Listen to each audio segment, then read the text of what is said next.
As you are aware, the topics, today's topics, very kind of general. Wisdom, meditation, and ethics. Um, in a way, all the Buddhist teachings or practice can be summarized in those three.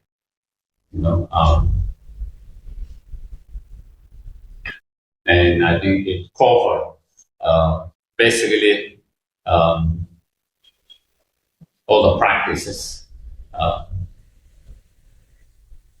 and teaching in a very summarized way. Of course, we can go more detail with each of them and expand it, but we can kind of summarize in that. First, and then the way we are going to do is I'm going to talk for maybe an hour and then open for a Q&A for last half hour. So you are most welcome to ask any questions related with the topic that we are discussing, or you might have other things that you might want to ask. And again, I don't have all the answer, but I will try to share whatever I might be able to share. So yeah. So first, the wisdom. Of course, when we talk about wisdom, again, it is a big. What kind of wisdom? We could have so many different wisdom. Um, so here we talk about the wisdom that understand and that's aware of a particular, reality of the things, and the book we talk about the reality of everything as a interdependent, interconnected. That is the view that the Buddha shared, more than 2,600 years. He spoke about how from his own experience after his enlightenment, how everything is interconnected, interdependent. There's nothing that is not interconnected, interdependent, that is independent. We talk everything from small matters, the big matter, from non-matter such as consciousness, everything, our emotions, our feelings, everything is interrelated, interdependent, interconnected.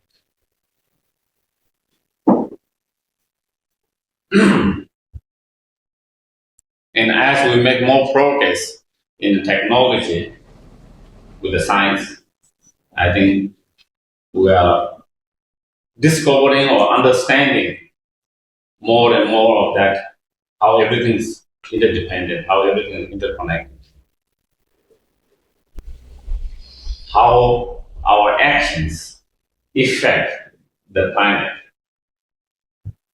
And through our action, it affects the planet, and the change in the planet affects we, the people and the animals and the plant that live in that planet. So, and that is happening because there is interconnection. It's not isolated.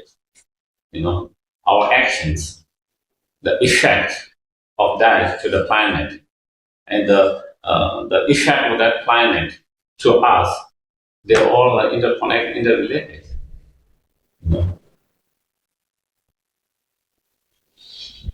And it becomes more and more clear. Just to give one example of that, in terms, um, our body, our mind, emotions, also there is connections, interrelated, interconnected. When are healthy, how we feel it physically. When we are physically not healthy, how it affects our mind. Other way also, when our mind is in a peaceful, calm, how it affects our body. And when our mind is disturbed and agitated, how it affects our physical well-being. again, there is interconnection, interrelated. And that is saying with everything, our emotions, our feeling, our bodies, the environment that we live in, everything that we hear, see is.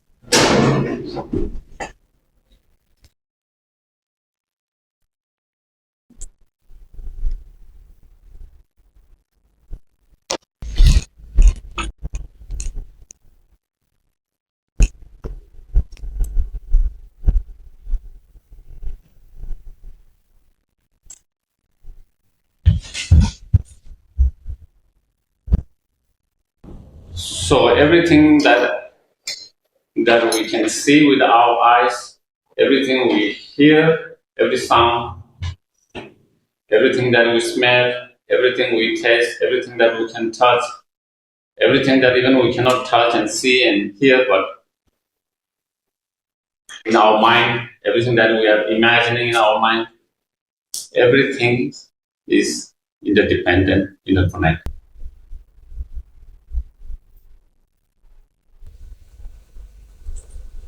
The Buddha said there's nothing that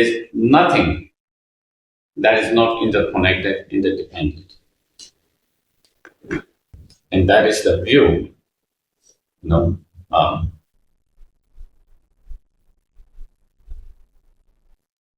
so if we can cultivate the wisdom that is aware of that reality of that interdependence, interconnectedness, then we can have different perspective. And by having a different perspective, we will have a different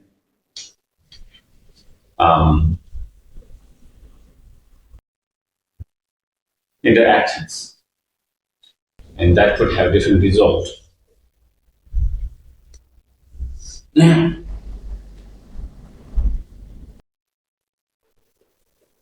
If you just think of even in our life,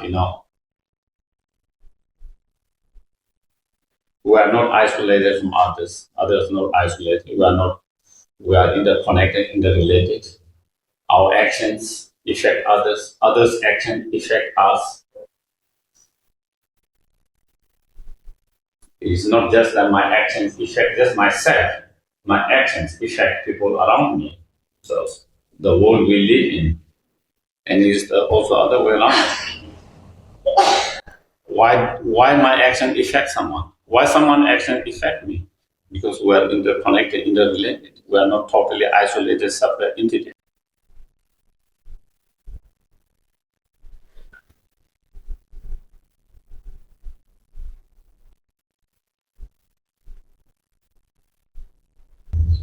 So if I'm calm, peaceful, not really it affect my emotional well-being, it affect my physical well-being. Not only it affect me positively in that way when my mind is able to keep calm, peaceful, positive, but also it affects people around me, my family, my friends. That energy make them also more calm, more peaceful. And when you are surrounded by families or friends who are more calm, peaceful, then it affects their friends, their colleagues to bring that kind of energy. In your workplace, in your neighborhood, and then your state, the country, where you live in. That's how the ripples of that.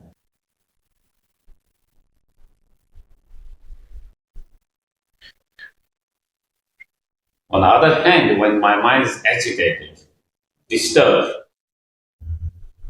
and when I become violent, aggressive, not only it affects me on physical level, on emotional level, but it affects people around me. It makes everyone around me discomfort, uncomfortable. They feel the effect of my agitations. anger, violence. It makes them very uncomfortable, insecure. With that energy, they get that energy and they go to their war. And that they bring that energy to their colleagues or their other friends. The other people also feel that energy. And then again, it expands, ripples, and then that affects your workplace, you know, neighbor to neighbor, state to state, and the country, the world we live in. That is how my state of mind, my actions affect others positively or negatively, depending on my state of my mind, emotion, and my actions. And same, I feel that energy from others. And so we affect each other in that way. And that is because we are interdependent, interconnected.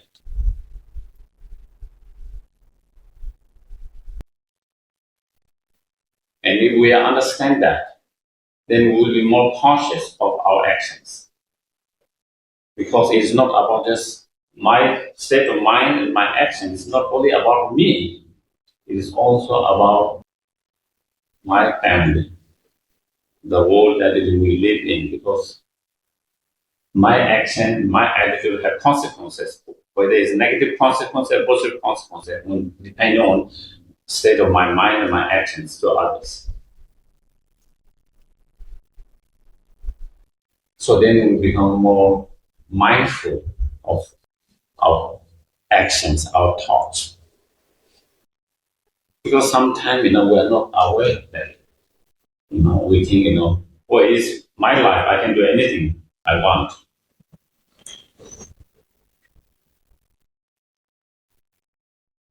Yes, we can do whatever you like, you want, but it's not just you.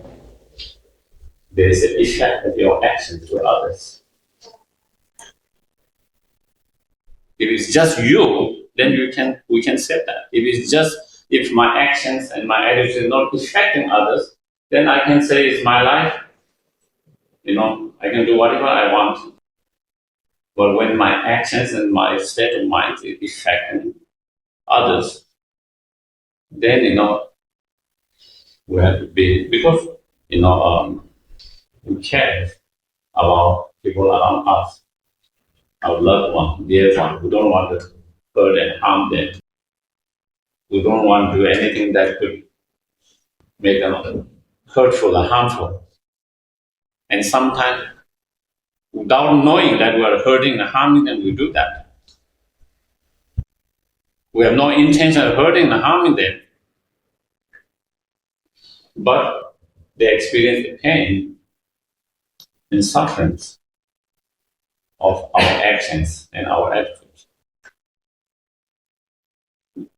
Not because you have intention to do that, but because of that energy. They feel that energy, and that has an effect. And so therefore, the importance of understanding and being aware of that fact or reality of interdependence.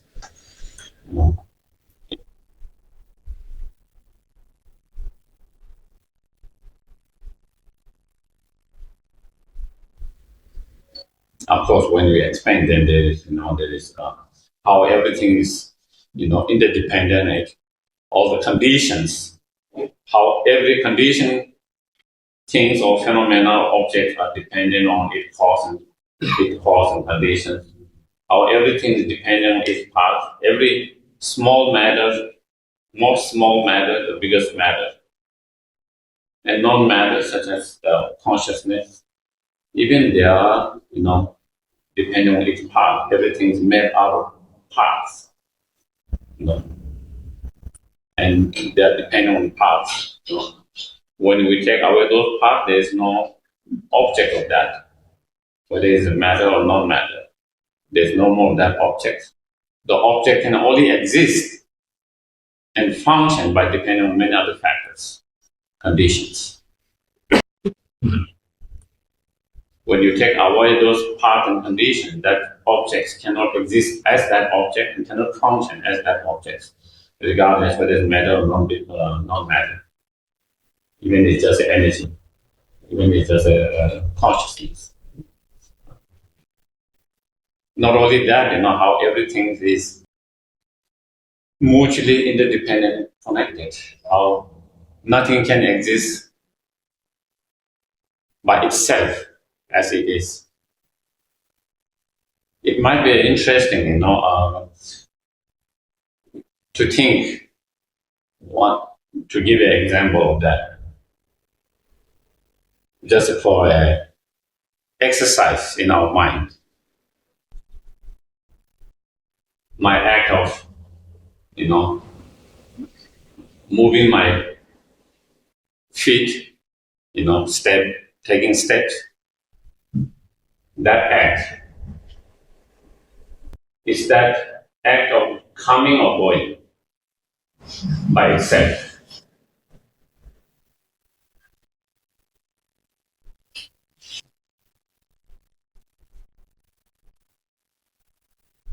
The Buddha said it's neither coming or going by itself. It's only relative. From what point of view?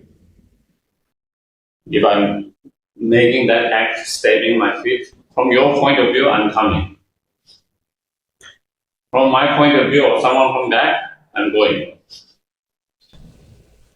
But the act itself, therefore the act itself is neither coming or going. It's coming from that point of view, from that perspective, it's going from this point of view, this perspective. And that's the same, when we take any object, whether it's small, big, it's neither big, it's neither small. There's nothing that is big by itself, there's nothing small by itself. It's all relative. Only in connection. This glass is small compared to something which is much bigger. It's a big compared to, relatively to something very small. But it's itself neither big or small.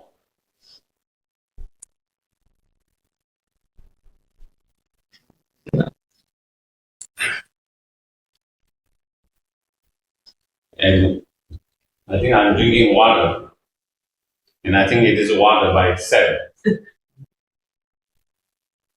But, some of the Buddhist scholars will argue with that. They will say, again, this is neither water by itself. It depends on different beings. There are some unseen beings that will experience differently. For them, it's not water, it's something else. For we human beings, we experience as a water. So again, from what point of view is water? And that is same with all the objects, how everything, nothing. Here is the thing. When we see any object, it feels like that object exists as that object by itself. And we believe that. There's appearance of that. And we believe, oh, he's going, absolutely going. Oh, absolutely is coming. Oh, absolutely is small. Absolutely is big. Absolutely good. Absolutely bad.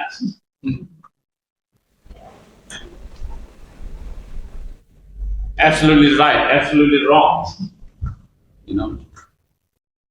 Absolute water. Absolute flower. Everything. There's the appearance that everything exists as absolute by itself, but that might be deceiving. So Buddha says, appearance and reality might be different, and that appearance might be deceiving us. The reality is everything is interconnected, interdependent, relative. The appearance is something else. The appearance as though everything exists by itself instead of interdependent, interconnected. Everything appears as by existing by itself when it and absolutely when they do not really exist absolutely by itself, but it's only in things exist in only in connection to other factors, other conditions, other factors.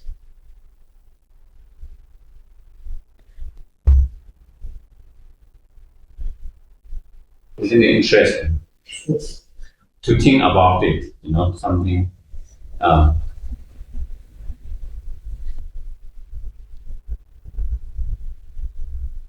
And when we have these perceptions that everything is, absolute, exists by itself as it is, our mind becomes very narrow and fixed. And a lot of conflict that we experience in the world on individual level or collectively is because our mind are so fixed and narrow. This is the only right way.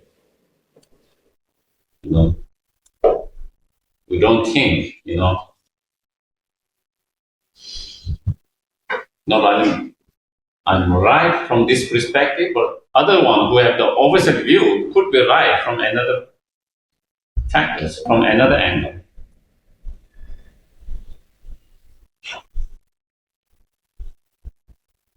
When we believe in that in absolute and existing by itself, then it makes our mind very, very narrow and fixed. Your mind is not flexible, open. And that becomes problem when our mind becomes very fixed and narrow.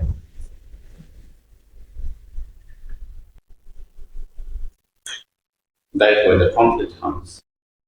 It's not because we have differences.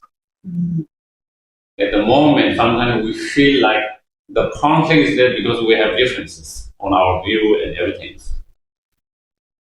You can have differences, at the same time your mind open and flexible.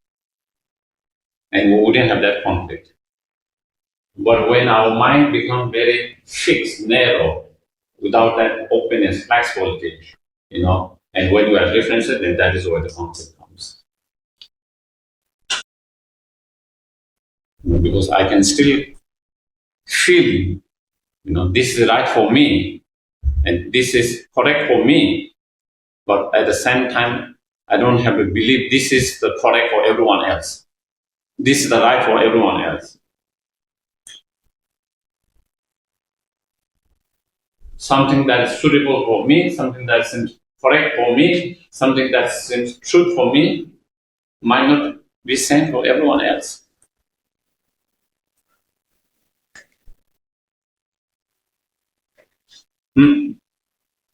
So this understanding, the wisdom, realizing or understanding that reality can help our mind be much more flexible and open. And with that open and flexible mind, it can help us in our life, not to be too rigid and fixed and force ourselves and others. Instead, we can learn to be more open, spacious, and more flexible. Even when you have differences, to be able to understand this other point of view.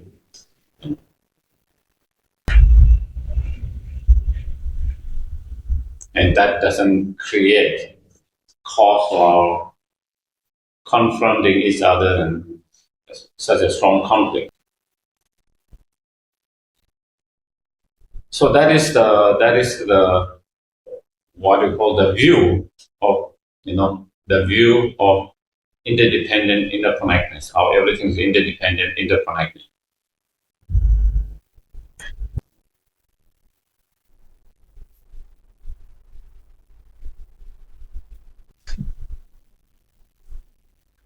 coming to that, another kind of interesting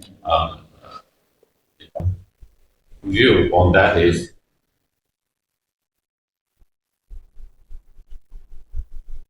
everything is, merely kind of labeled by our mind. It depends on our mind. Of course, there is a basis to label this as a table, to label this as a glass, to label this as a water.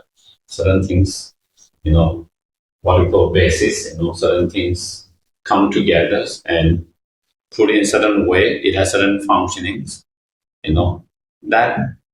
But the so-called table is labeled by our mind. Whoever invented that, first they decided to label it a chair table. Before that, when someone see there, they see something, but they don't see it as a table. They don't relate it as a table. There's the basis for the table, but at that time it wasn't the table. When they see it, if someone say, "Can you bring me a table?" they wouldn't say what you are talking about.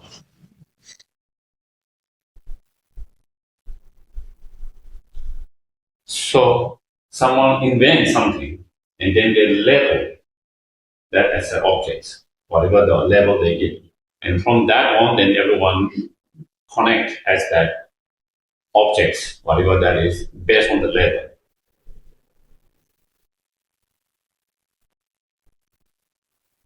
So on the basis of the table exists as a table on the basis on that level as well.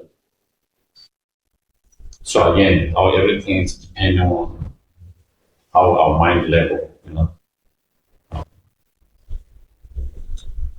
due to the leveling of the mind, the thoughts.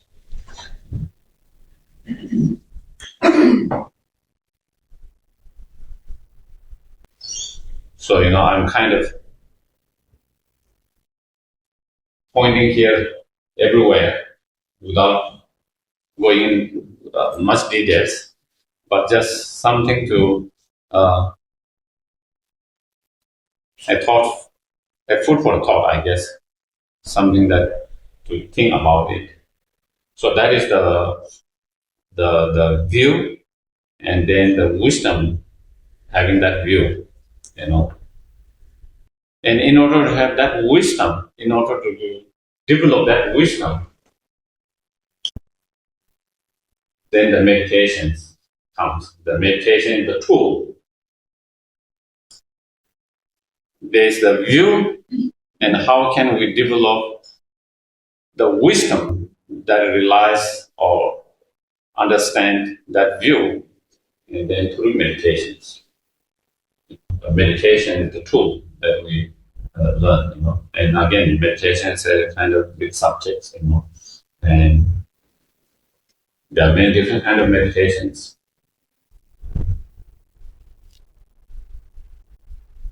Just like everything, meditation is not just one kind. There are many different kinds of meditations. Certain meditations are more well-known, more popular, or more well-known in certain culture, in certain places, at a certain time. But there are many different kinds of meditation, many different ways of meditation, many kinds of meditation.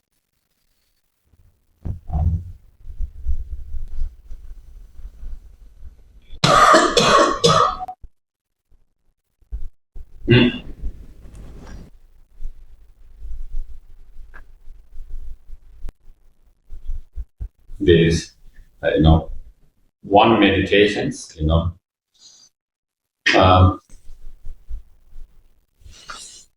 is what we call the shamatha meditations. So that is to improve, your concentrations, your focus, your attentions, So you learn to focus your mind on whatever object you direct, So then you can fully be focused, fully there, without distractions, without not only distracting without kind of your mind being kind of dull, not so clear in your mind. Even you are not distracted, but your mind is not so clear in the object, or even when there's some clarity, your mind is not so alert. So this meditation is to develop through that particular practice, to develop your mind to be fully concentrated. Whatever object you direct, you can be. Of course, we use with one particular object we choose at the very beginning. It could be bread, it could be any image, or others, other objects, and looking at the nature of your mind, or what's there. It can be any object, but when you train your mind, to have your mind fully focused on that object and not to have other minds. And part of that meditations, then in order to have that kind of fully concentrated mind or the samadhi, then you have to develop the tools of mindfulness introspection. Those are the tools. They give examples, like is taming your wild mind, just like taming the wild elephant. You need a hook of the what we call vigilant mind and the rope of mindfulness. And through the help of this practice of mindfulness and the rope of the mindfulness and the hook of alertness or vigilant mind, then we can improve our concentrations, our focus. And once we have reached a certain point where we're able to focus, then you can direct your mind with whatever object you want to direct, and you are able to do it fully focused without any distractions. So that is kind of one of the meditations. And byproduct of that meditations, you have less stress, because stress is a lot of those thoughts. Because you are just trying to focus, keep your mind focused on one, so all other thoughts, all other emotions, all other minds start to dissolve or not manifest. So byproduct of that, and you have less stress. You feel more light. Your mind and body become more flexible, more peace, more calm, and many other things. It's interesting, in the past, if you look all the classical old books on those meditations, they don't describe much about the benefit on physical level. Everyone do that for a spiritual purpose. But of course, when you do that, even they are not aware, still they are getting a lot of benefit on physical level. The physical benefit. That is byproduct of that meditation practice.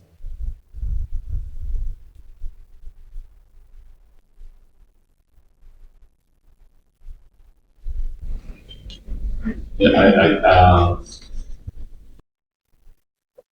before I never thought about it, but in recent time, after I went to West, I started to understand few things, like my parents and their generations, they kind of devoted, and they used to do a lot of,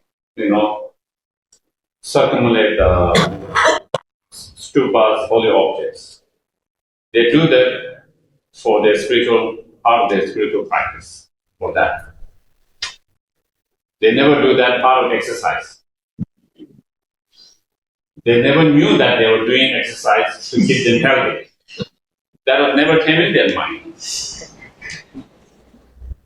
But when I look back, that was what kept them healthy physically. They do that very disciplined, morning, evening, sometimes 2 times. So they are walking probably hours, hour and a half, 2 hours, depending on every day, most time. And that is the only kind of physical exercise they have been doing. If you were asked them to go do some other physical exercise or go to gym, probably they will not do that. They will never go to that. But they go there because of their certain belief and as part of spiritual. By byproduct, what they get is a lot of physical benefit. That's how they are able to keep their physical happy. Also, they don't know that, but also it is a part of social. When they go and they meet their friends, relatives, and they will chat a little bit after work.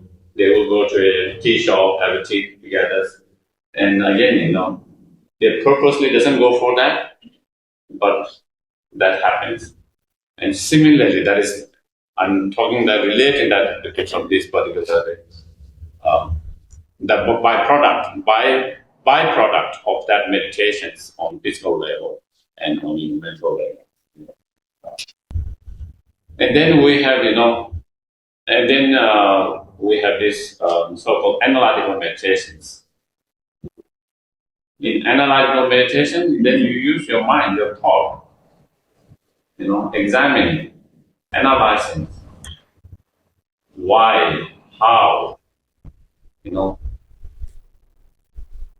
if I'm feeling angry, why am I angry? I might have all the different reasons why I'm angry. Then analyzing, is that a good reason? Is really reality the way you feel it? Or is something else? What is the really situation? Why that situation happened? That make you upset? Sometimes it can be very different than what you thought. Analyzing, examining, to understand. And so that is what we call analytical meditation, contemplating meditations. They are contemplating meditations, to develop loving kindness, compassion. You need to be contemplating on suffering and pain of others.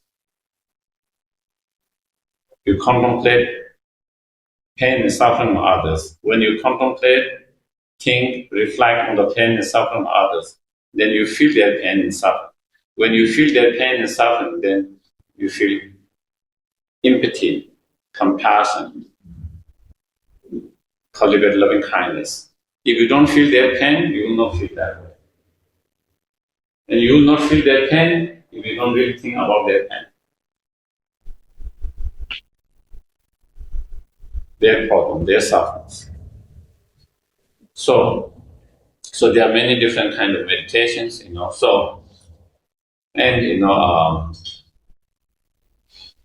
when you have better concentration, then you can use that strong concentration in your analysis, investigation. And through that contemplative meditation or through that analytical meditations, then one will be able to develop the wisdom.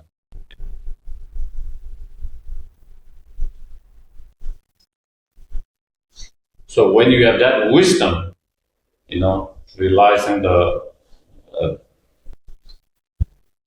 how everything's interdependent, interconnected, then you have that understanding of that awareness all the time. It's not just like, you hear one time and think, that is what it is, But we are not aware, we don't have that awareness all the time. So through that wisdom, we try to have that awareness all the time.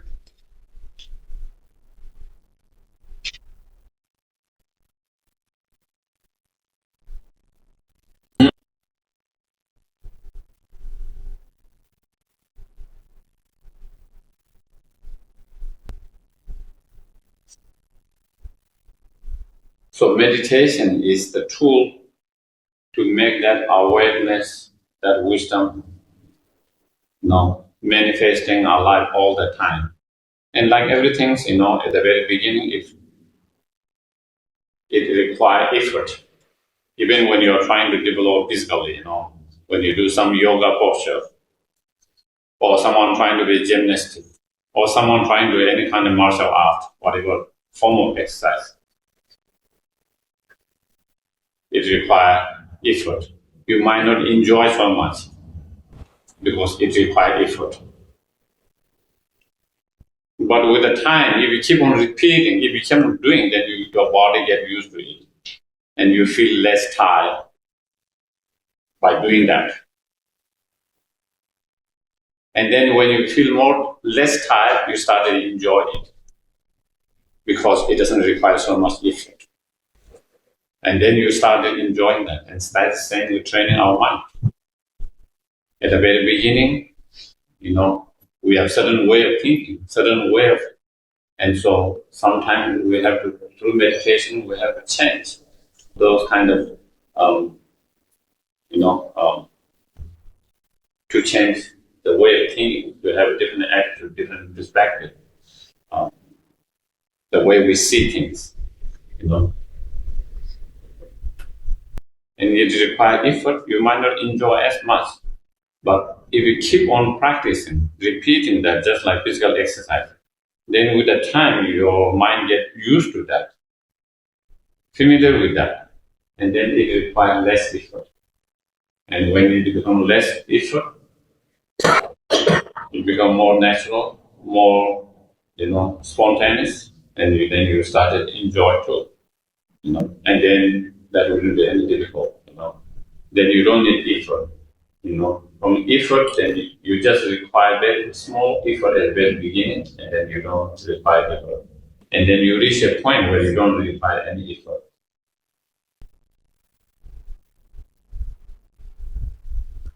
And through that meditation, then we try to develop that wisdom, spontaneous all the time, that awareness all the time, not like you try to analyze and see, but it just comes naturally, spontaneously, effortlessly.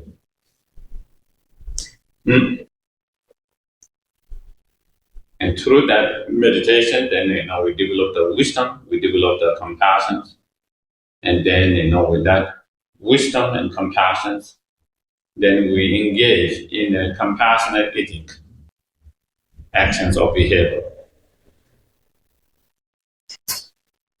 Your actions, your ethic, your behavior is compassionate ethic, compassionate actions, compassionate behavior. That means, your action being helpful, beneficial to others as much as you can. When we are unable to help and be great help, benefit, at least we don't try to hurt and harm anyone consciously, knowing.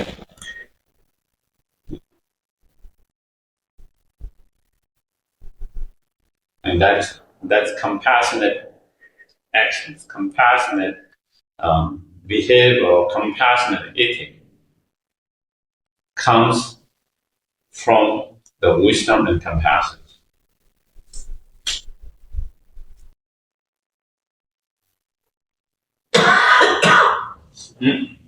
So it's a result of the compassion and the wisdom, which are a result of the meditation.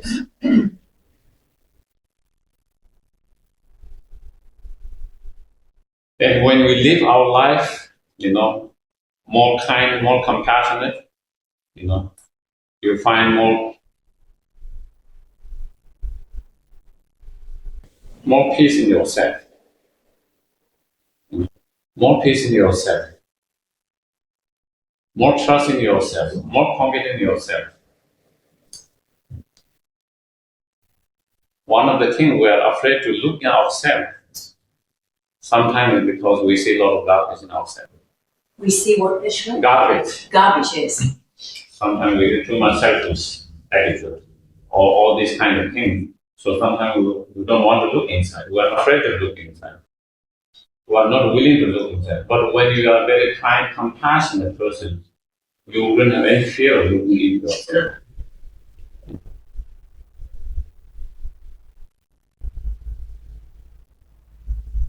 You don't feel bad about yourself. But you don't hate yourself. You don't have self-hatred, self-loathing, and low self-esteem. Instead, it will help you to have a, self-compassion.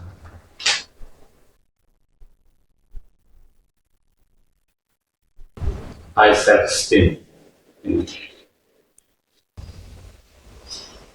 courage, confidence, inner strength. And when you have all of that, that will reflect in when you interact with others.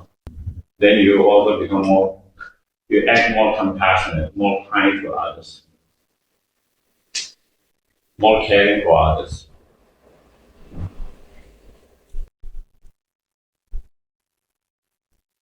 So then it brings more peace in yourself, and you create environment to bring more peace in others.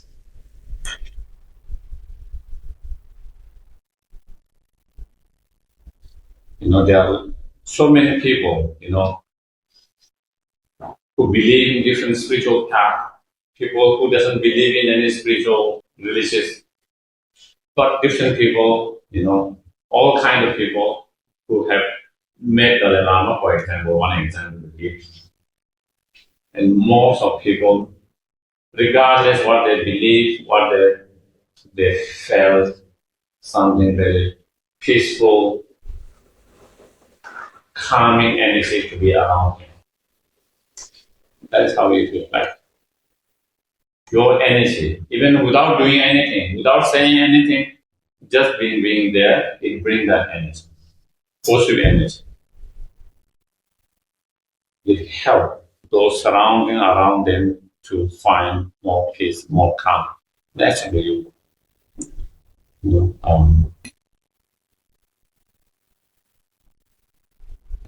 inspire others to be more compassionate, more peaceful, more calm. When you feel that calmness, that peacefulness, you want to achieve that peacefulness and calm yourself. You want to learn how to achieve that peacefulness and calmness. You get inspired to do that. And when you are inspired to do that, you learn how to do that. When you learn how to do that, you are able to achieve that. And not only you are able to achieve that, again, you inspire others. The other person inspires someone else.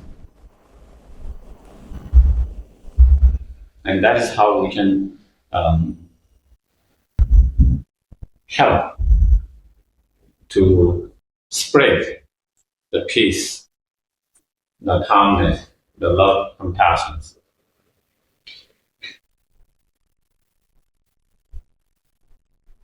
So that is the, I don't know what's the time. It's 7:25. Okay. So 5 minutes.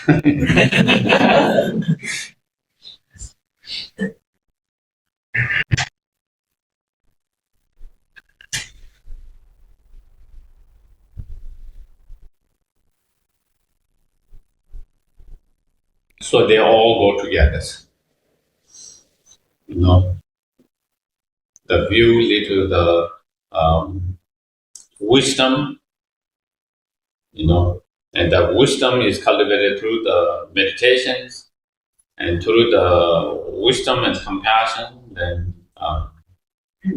it lead to compassionate ethic or behavioral actions. Basically,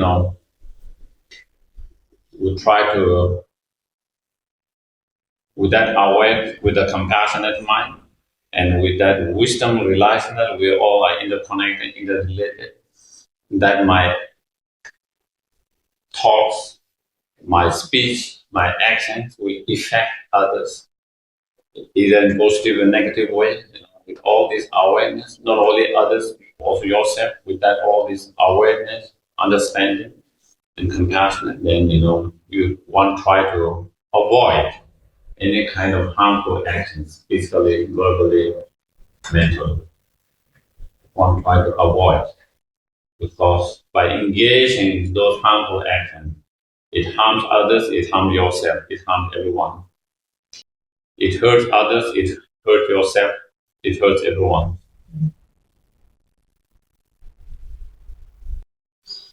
So you try to avoid, and not only you try to avoid, not to engage into any kind of harmful actions through what we call three door, body, speech, and mind, any of them, you know.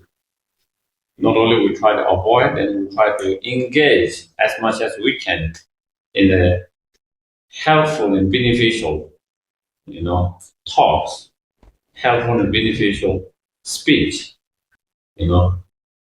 Instead of harsh speech, we try to use more kind speech. Instead of lying, we try to be more honest, truthful. Instead of trying to create divisions through your speech, we try to bring together through your speech. You know. Instead of taking others' lives, we try to save others' lives. Instead of stealing, we try to practice generosity, sharing, and giving.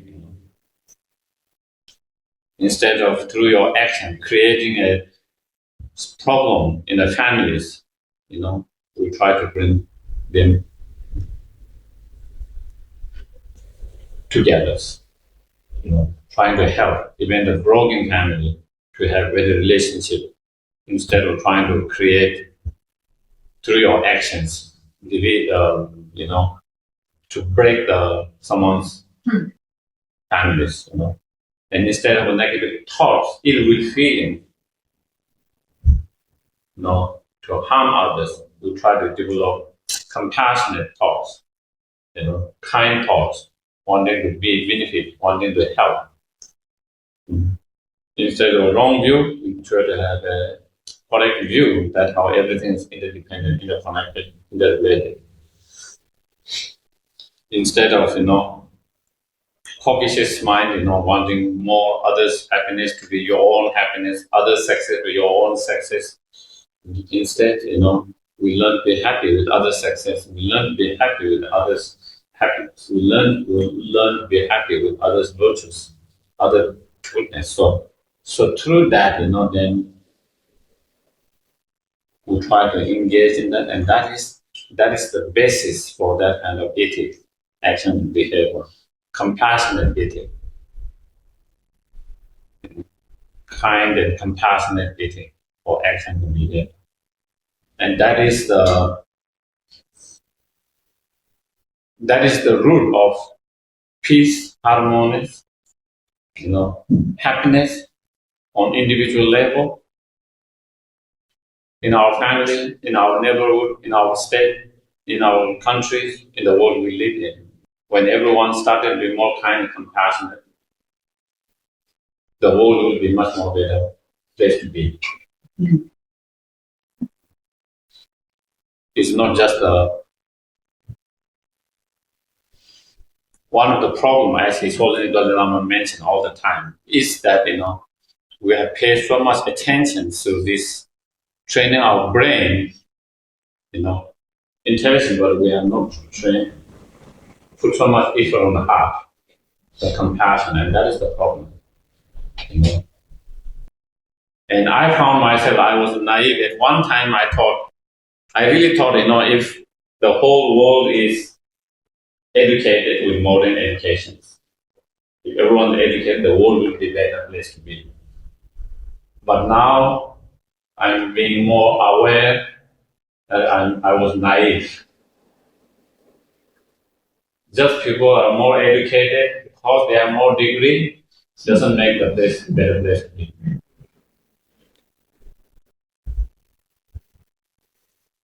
But when people are more kind, more compassionate, definitely they will make the place better place to be. Mm-hmm.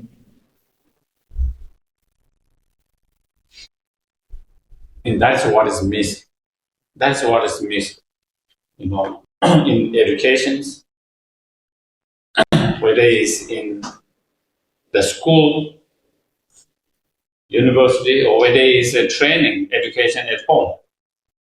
The parent doesn't give so much emphasize on the need to be kind and compassion. It's always about getting good result. You know, you have to get A marks, you know, A plus in every subject. That is all. I met one of my friends in Toronto. He used to be a monk, but you know, he did job and now he has family. And when I visited him, you know, and we were just having a conversation about life and this.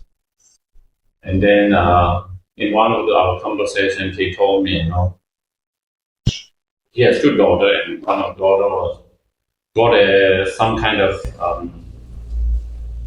award from the school for her studies. She was so excited and happy to show her father, you know, oh, she got this, you know, so excited. And the father says, you know, he told her, I'm so happy that you did so well. You know, I'm so happy for you, you did so well. I would be even more happy if you were more compassionate and kind person. I would be even more happier. And I felt that is the education that every parent should give. Yes, they need to have good marks to have to be able to do good in the earning livings, but it's not only that, you know. They also have to learn to be more kind and compassion. That is, you cannot, and that starts as, you know, from the home, the parent. Especially now because when that's not so emphasized in the school itself, so the only place that they can get that education is home.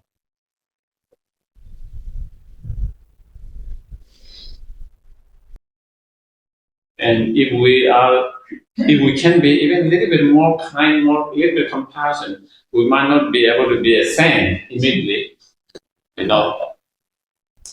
But even if we can be a little bit more kinder and even a little bit more compassionate than we are, I think the world can be much more safe, peaceful, better place for the human beings, for the animals, for the planet that we live in, for everyone.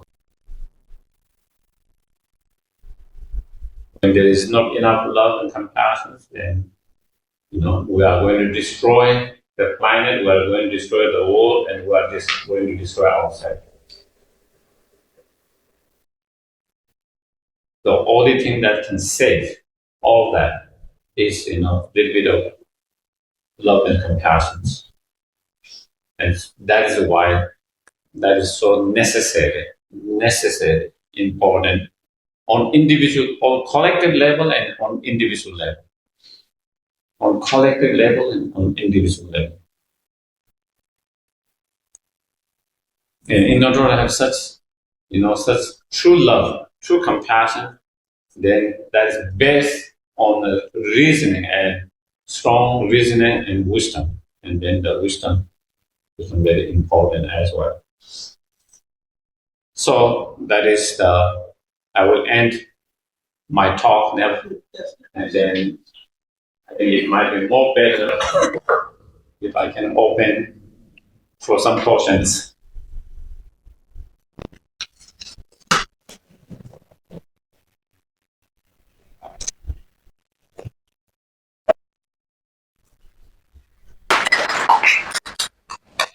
I've got a question. Yes, please.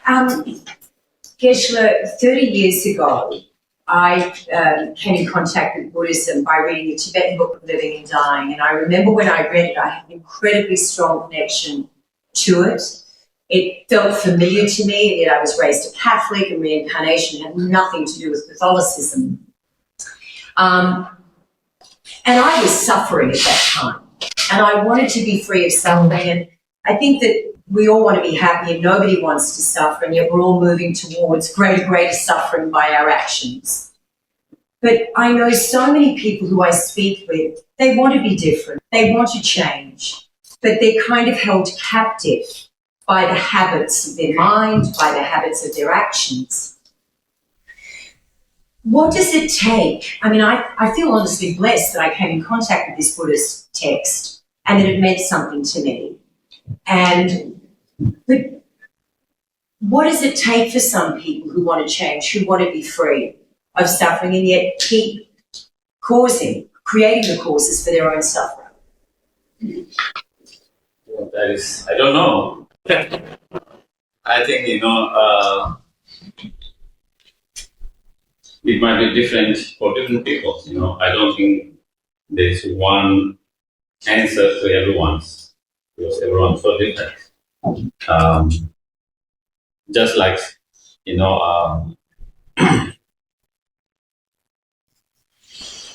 every different treatment that we have, rehabilitation for different substance abuse and so forth. Could you say that again, Geshe? Like rehabilitations for different addictions and like that. Yeah. And even though we have all this program, but it doesn't work for everyone same way. Certain people have to reach very age to be able to come realize. Some people even they never come back. And then some people they need a willpower. Until there is willpower, they can come. Until they have willpower, you can take them to rehabilitation and they relax again and again and again.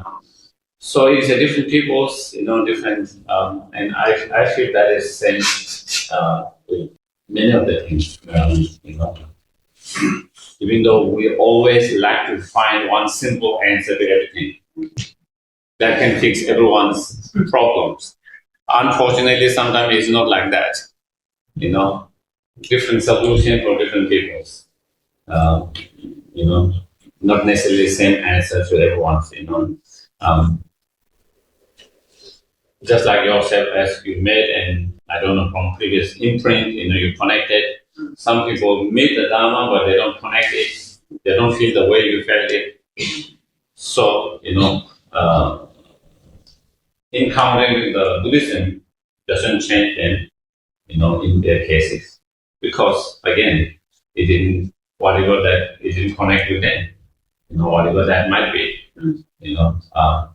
sometimes it could be imprint from the past, sometimes it could be,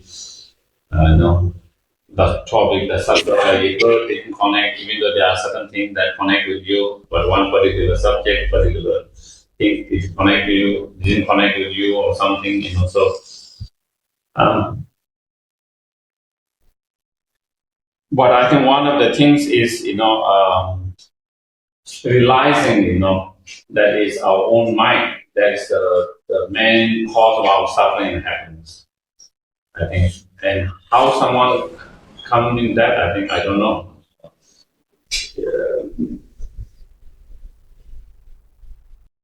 But the main is, if we understand our main cause of our problem, our suffering, is our own mind. Therefore, we have to work with our mind, give more attention to our mind than just the external factors, conditions. At the moment, it's all about fixing the external conditions to solve the problems. We hardly pay attention to trying to work with our mind. And I think that is one of the things. So if they realize, actually, most of my problem, most of my sufferings is actually coming from my own mind rather than the external condition. External condition does play some role, factors, but it's mainly your mind, and same with your inner peace, happiness, If someone realizes that, maybe then they begin to pay more attention to themselves, their mind, and maybe that will kind of direct them to find more peace and more happiness in their life, and not to engage in the same cause and condition that lead to more sufferings. But that is all. I don't know. I could be. Yes, please. Thanks so much for your talk. I have a question, two parts, so please feel free to choose whichever you think will be better, more relevant to the group. I met you in back in 2015 in Sweden. Martin told me about this Geshe talking about how to cultivate compassion. So I was there and was lucky enough to see you. And I remember you shared this metaphor or analogy that everyone that we meet in our lifetime, they could have been our mother in the past. And since then, I keep thinking 7 billion people on the planet have I had 7 billion incarnations, or there was more figurative kind of metaphor. So that's part one. Part two is about anger.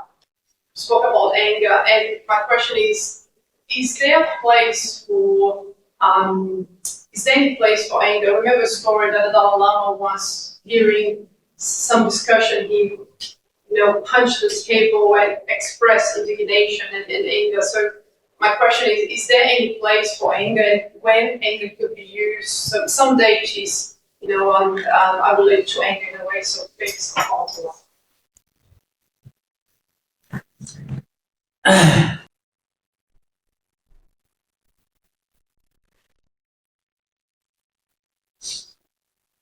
Of course, there is a certain practice in the Vajrayana transforming anger into something positive.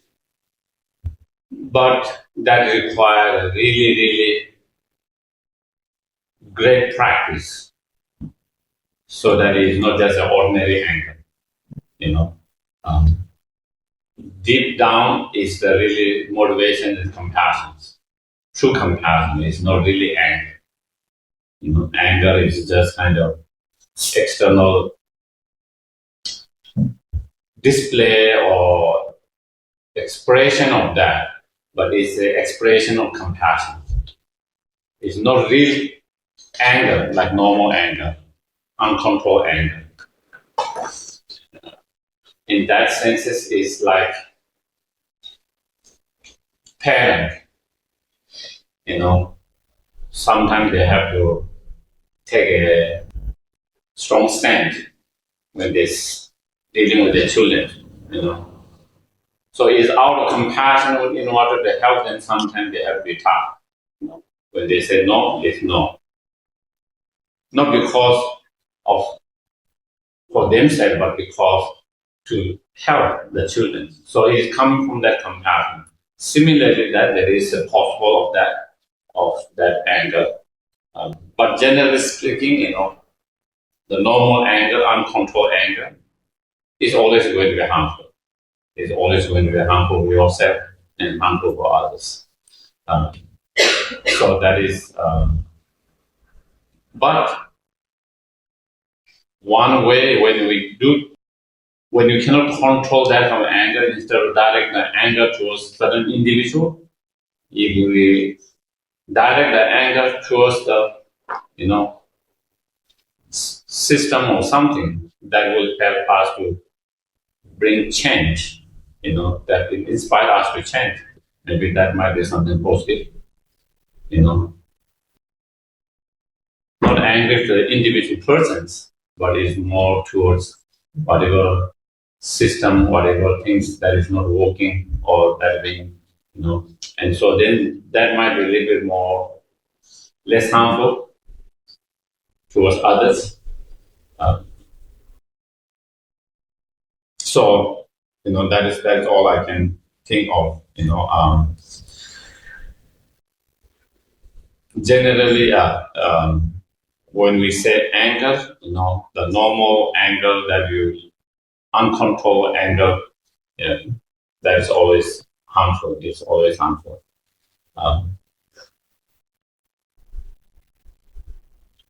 And coming to the other questions, the metaphor for cultivating compassion, there are different meditations, different technique of meditation to develop compassion. There's one particular method of that that I use that metaphor. One method is that by seeing that everyone want to be happy and do not want suffering, and we all are same equal in that. And just as I have right to be happy and not to suffer, everyone has equally right to be happy and not to suffer. You know, just as I deserve to be happy and not to suffer, everyone deserves to be happy and not to suffer. Just as I have the potential to be happy and not to suffer, everyone has the same potential and not to suffer. So on the basis of that understanding, the equal and the same on that level, then one can cultivate love and compassion. So that is there's one particular technique, meditations, or cultivated love compassion for everyone on the basis of that, for everyone. The other ones that I spoke about, that will be more kind of, if you have certain understanding and belief in reincarnations, if you don't have that understanding and belief, then it is much more harder to use that particular method to see that. But even you don't believe in that, still you can use the other method, to see that we all are same, equal, one that we have, and not to suffer on the basis of that. Then one can still meditate and train to develop love and compassion, so on basis. So, and that is one of the things. There are many different meditation techniques, and sometimes you wonder.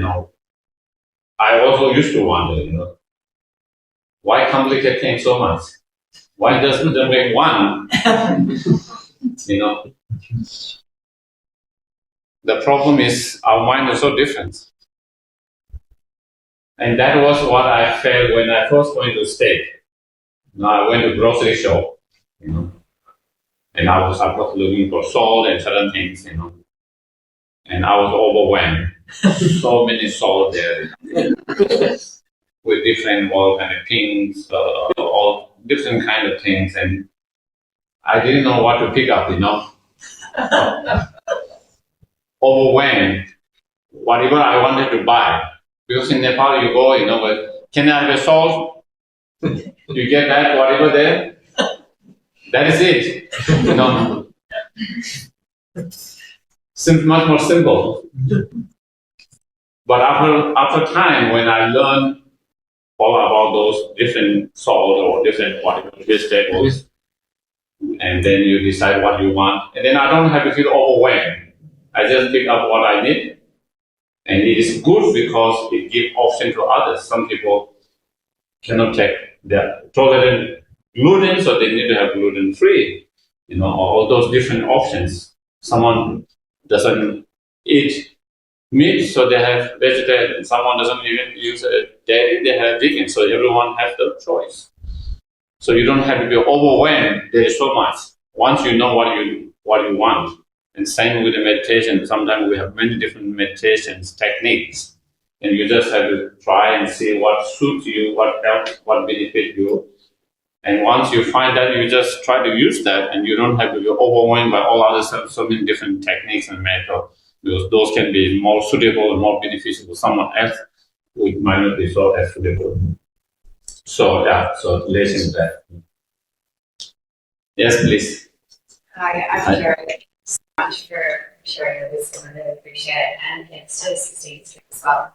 My question is, on your personal journey in terms of finding self-compassion and love first and then extending it out, do you, and if you do, how, when you're confronted with someone or a situation that's very challenging, kind of catch yourself in that moment, pause, and bring yourself back to self.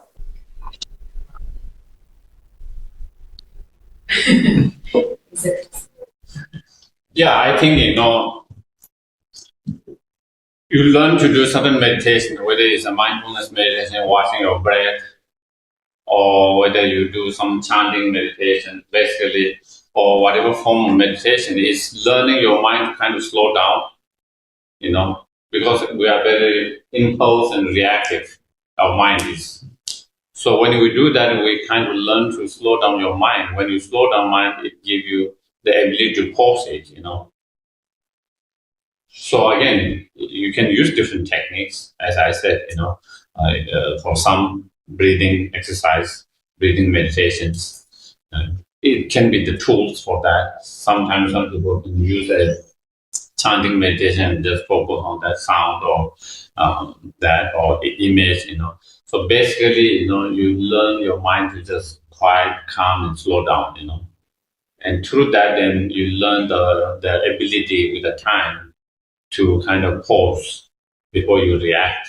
At the moment, we react impulsive and react very quickly.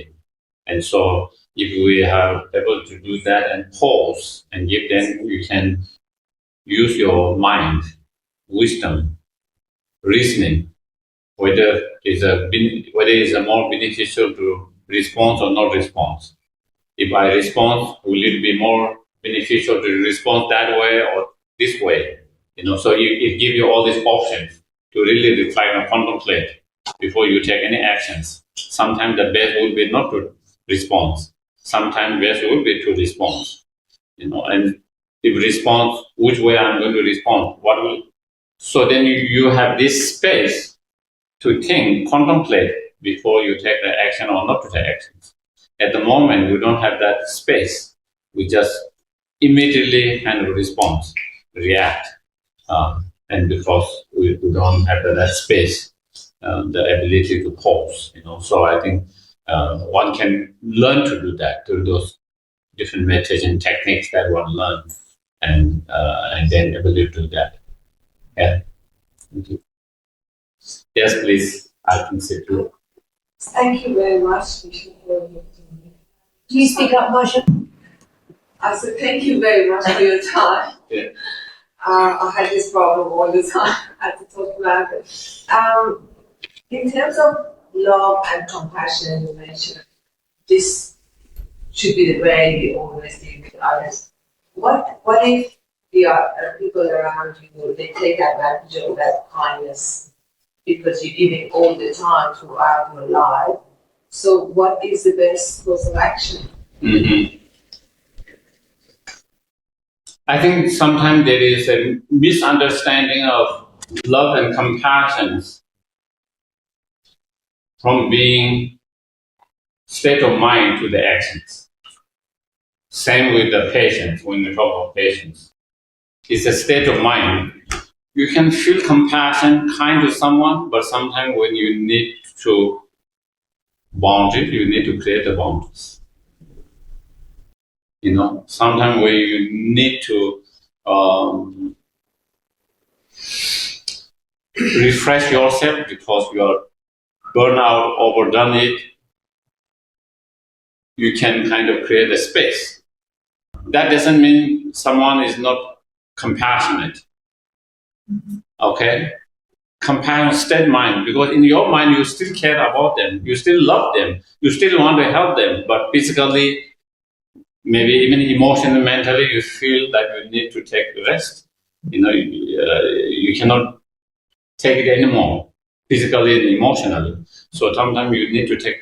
So it is the feeling that you have towards them. That's the more love and compassion. Sometimes we can have love, compassion. Sometimes maybe on physical level. Sometimes we might not be able to act it, but that doesn't mean that there's no kind of compassion. Because it is more state of mind. Because you still care about them, you still love about them, you still think of their pain, their suffering, you still have concern for them. But because of certain time, you need to create that kind of boundary. That doesn't mean someone's not kind and loving. Backside, yes, please. As someone who's pretty new to their meditation practice, I just wanted to ask if you had any recommendations on books or resources for someone who's new to look into to help them with their practice. Oh, I don't know. One of the problems with what I have is,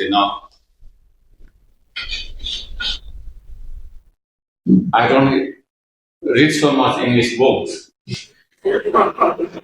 So I'm not aware of so many of them. Mostly I just read more kind of classical, old Tibetan writings. But definitely I think Martin would be one probably good. So I will send out an email to everyone registered with the recording for one, and I'm happy to recommend some books. There will be books that help me, like you said, there will be my kind of salt maybe, but yeah. So yeah, I think again, it is different people connect differently. Some people immediately connect with some of the Vajrayana practice. It's kind of some people will not connect. It will put them away. Some people connect very easily with breathing, simple mindfulness meditations. But some people cannot connect with that. They connect with another type of meditation. So it is always kind of. But I think it would be good to have some different, few different, mindfulness, some of the mindfulness meditation, some other meditations, and then you can see what you find more helpful, beneficial, and then you can try to follow that. If you find any among all different, some few of those different methods, you find any that suits you and your mind. Yeah. Yes, please. So you were saying that you're reading traditional texts and you don't know so much what's available in English. So that raises the question of language. So it's been a beautiful presentation. We know that if you go further into the Buddhist tradition, it gets more technical, it's more difficult. You're talking about the mind, and there's Sem, Geshe, Sherab. There are different concepts of the mind. We have consciousness, awareness, and mind, and unconsciousness. So how difficult is it to take the advanced Tibetan and put it in English, in your experience? Or do you think? I think that is one of the most challenging for most of the teachers who come from that background. English is not our language to start with. I didn't grow up, speaking English. Culturally, also, it's a new culture. The way You're very good at culture. The way Western think and the way we think is a different. I'm learning. So it is sometimes not so easy to how to put it into the way that the Western can understand that concept. I think some teachers are more gifted for that. Like I think Lama is one of those teachers. In fact, But Lama Yeshe sort of taught poetry, with the poetry pith teachings. He didn't teach those 15th century texts. It was just getting to the core of it. So there were other things that he didn't try to teach. So that's why he said, I think that's why he had monastery in France, so there's more traditional teachings. So how do we balance these two different cultures? Or how do the teachers balance it, do you think?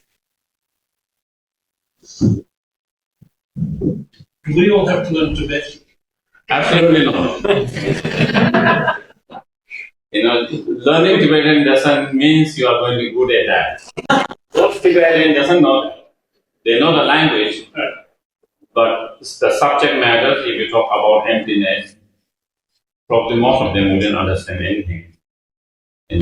So it's studying, whatever language.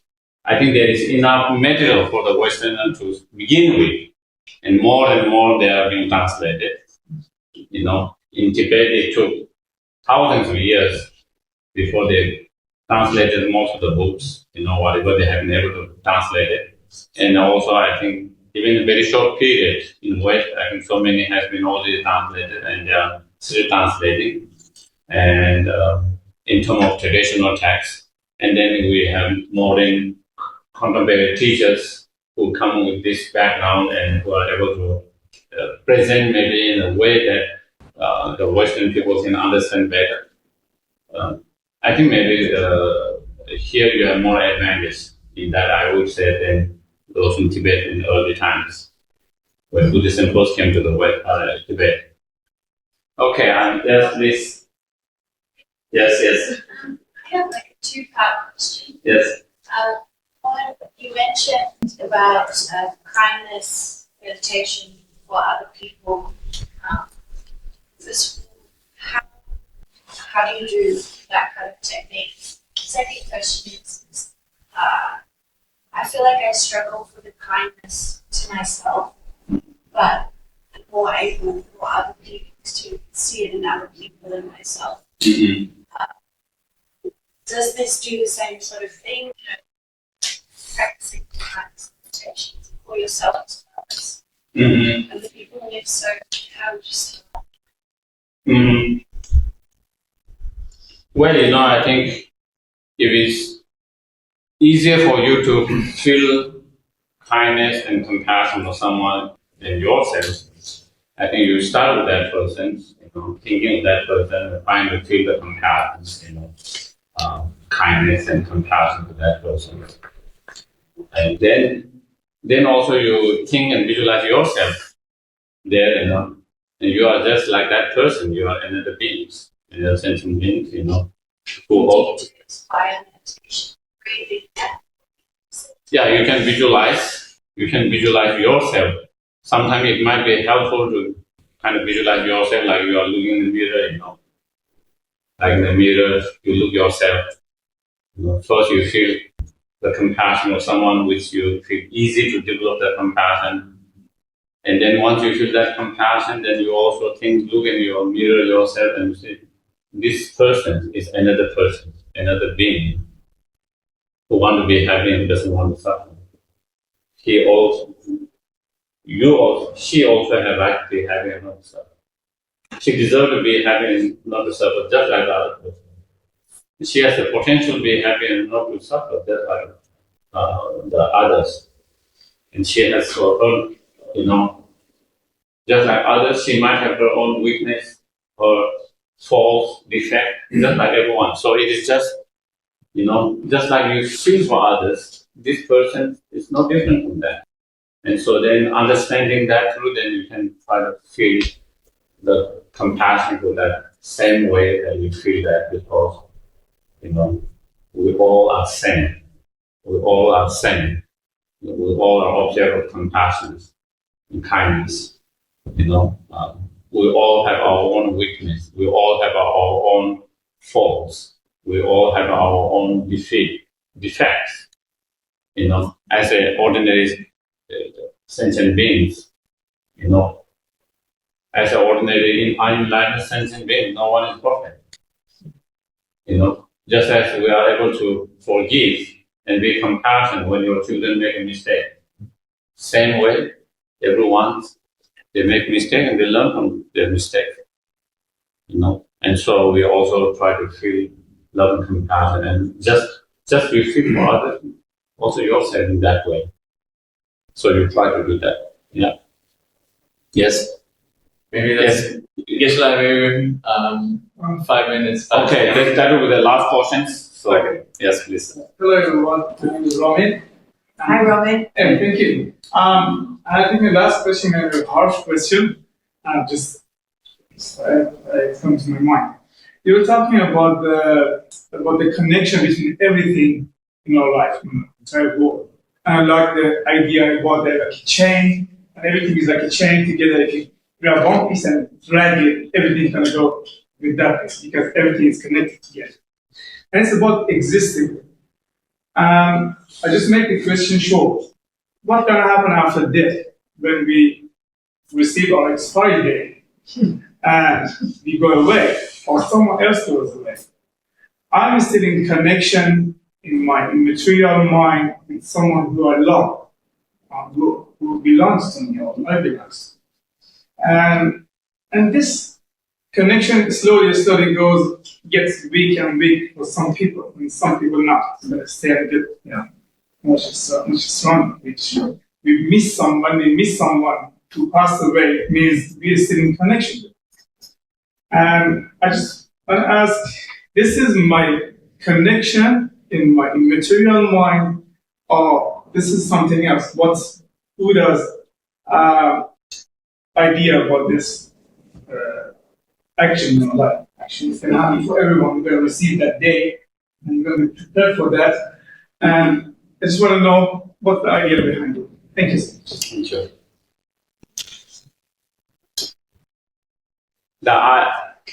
The idea about continuity after this life, there is an idea of reincarnations. Of course, among the Buddhist teachers, there are differences, especially among the contemporary teachers nowadays. There are some teachers, who doesn't necessarily believe there is a life after the death, and then there are teachers who believe there are life after death. And if you read some of the earliest writings, you find them descriptions of many lifetimes. It continues. Of course, whether you take it literally or not is individuals. They have to analyze, and it's up to individuals to make their own decisions. But there is a concept of reincarnations. So our body dies, but our consciousness continues, taking another life. And that will go on. So we will be meeting again and again. You will be meeting your loved ones according to that belief or theory. Then you will be meeting again and again, and that is why some children remember their past or even recognize people from the past, even they have never met this life. Some people cannot recognize, but they feel very connected. They don't know. They cannot remember fully, but they know that person, So they feel very strongly in that in so many different ways. So those are from the past, So there is an idea of reincarnations coming again and again and again until we end the pause of that. When there is no more delusions, there is no more karma, then that is end of rebirth that comes involuntarily, but of course, even after you are free from all the delusion and karma, one can still choose to come to the health and benefit, and that is another case. Okay? Thank you. Geshe, thank you so much. Thank you. Thank you.